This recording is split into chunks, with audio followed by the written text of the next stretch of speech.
kohë që do të duhet për të reformuar mekanizmin e vendimarrjes në Bashkimin Evropian, që gjithmonë e kanë thënë se kanë bërë dot asnjëherë për arsye që dihen.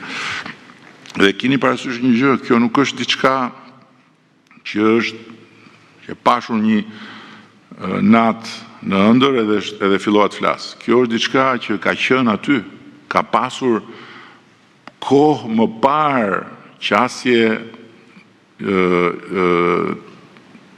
të cilat janë të lidhura me këtë mënyrë të parit të nesërme të Bashkimit Evropian.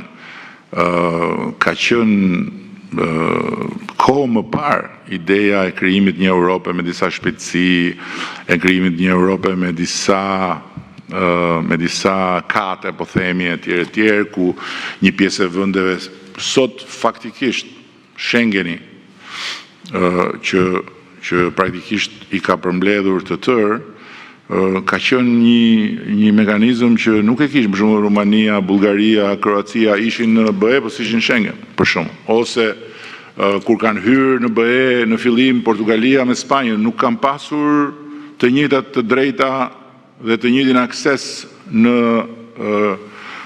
politikën bujqësore të BE-s, e të tjera. Pra BE-ja nuk gjendet e papërgatitur me këtë debat. Është një debat që sot ka marrë më shumë peshë për arsye që kuptohen lehtë, edhe për shkak të Ukrainës, edhe për shkak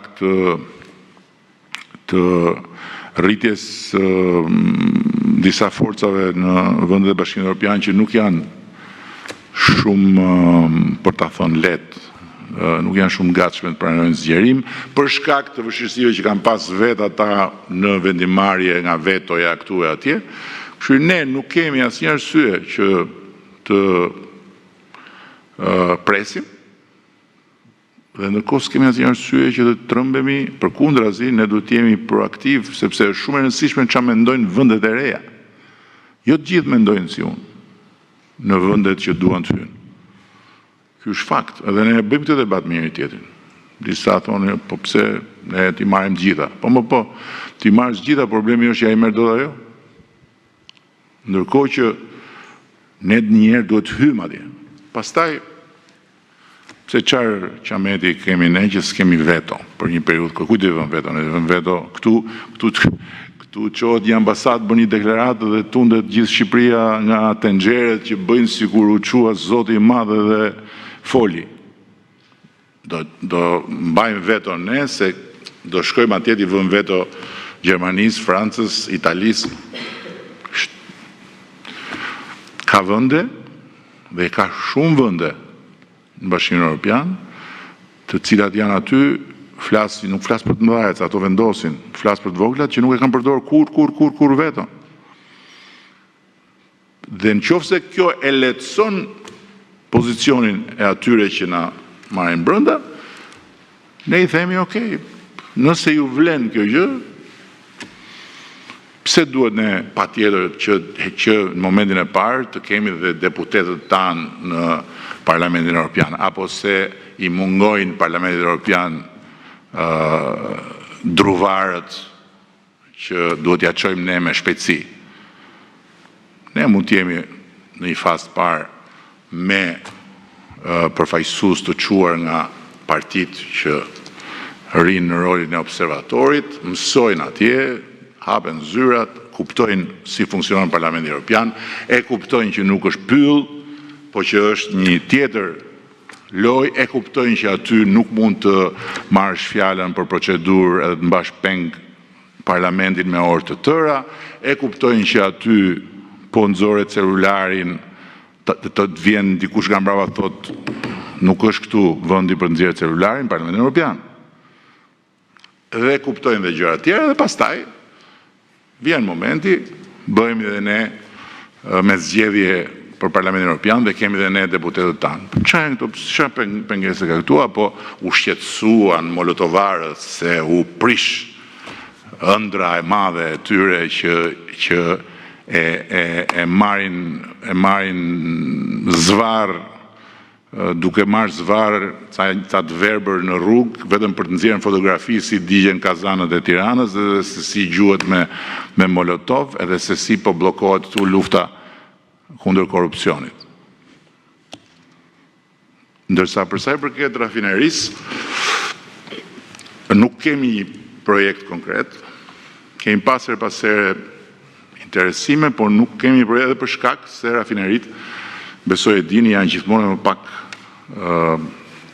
më pak tërheqëse në kontekstin e proceseve që ka Europa, në kontekstin e proceseve që kemi ne dhe për momentin nuk kemi në një gjë që t'ju them që po është konkrete. Sepse ka dhe gjë tjetër që keni parasysh që ne kemi një avantazh shumë të madh për faktin që jemi një vend me energji të pastër 100%. Futja e një komponenti si rafineria e ndryshon atë përmbajtjen e portofolit tonë energjetik. Edhe kjo ka të mirë dhe veta, përse i përket impaktit e rafinerisë, por ka dhe të këqijat e veta, se pastaj futesh në listën e ndotësve, dhe ndotësit paguen më shumë me çfarë është bërë gati në Bashkimin Evropian. Përsa i përket atij faktorit publik që thash, nuk kam çfarë të them në gjë më shumë, sepse është diçka që po e bëjmë gati, thjesht do të ndërtojmë një strukturë, besojmë që e kemi një strukturë që mbi cilën mund të futet dhe ky komponent, që të marri fuqinë dhe mandatin zyrtar për të bërë garantusin e sasive të naftës që i duhen tregut që të balancohet. Besojmë. Dhe kjo është një praktikë që e kanë shumë vende, nuk është diçka që do e shpikim ne. Nuk është konferenca vitit ri, kështu që nëse ka ndonjë gjë që nuk u tha, bujrum, po mos përsërisim pyetjet. Bekim Bici nga Ora News. Zoti Rama, prej disa ditësh sistemi i Parlamentit të Shqipërisë është jashtë funksionit, kjo për shkak të një sulmi kibernetik, po ashtu nga Irani, për cilët thatë ju që do të ndërmerr një rezolut ndaj këtij shteti. A ka qeveria një plan për mbrojtjen kibernetike, pasi duket që mbrojtja kibernetike aktuale, të paktën referuar mbrojtjes nga sulmet nga Irani, duket se po dështon? Kush e thotë apo? Sulmet e njëpasnjëshme. Ashtu. Tani, ne kemi një kapacitet mbrojtës kibernetik që është nga më të mirët në Europë. Dhe këtë nuk e them unë, po për këtë ne ftohemi edhe respektohemi në mjediset europiane dhe të NATO-s që merren me këtë pjesë. Por problemi ynë është që nuk kemi përfshirë ende të gjithë sistemin brenda rrjetit mbrojtjes. Dhe faktikisht Parlamenti nuk e ka përfshirë në sistemin ton të mbrojtjes kibernetike pjesën e vet. Tani mos më pyesni për arsyet e për këto e për ato, se janë sa banale, aq edhe të panevojshme për të bisedë. Por ama e vërteta është që në ndërkohë nuk ka probleme me kriticitetin e zonave ku ata mund sulmojnë.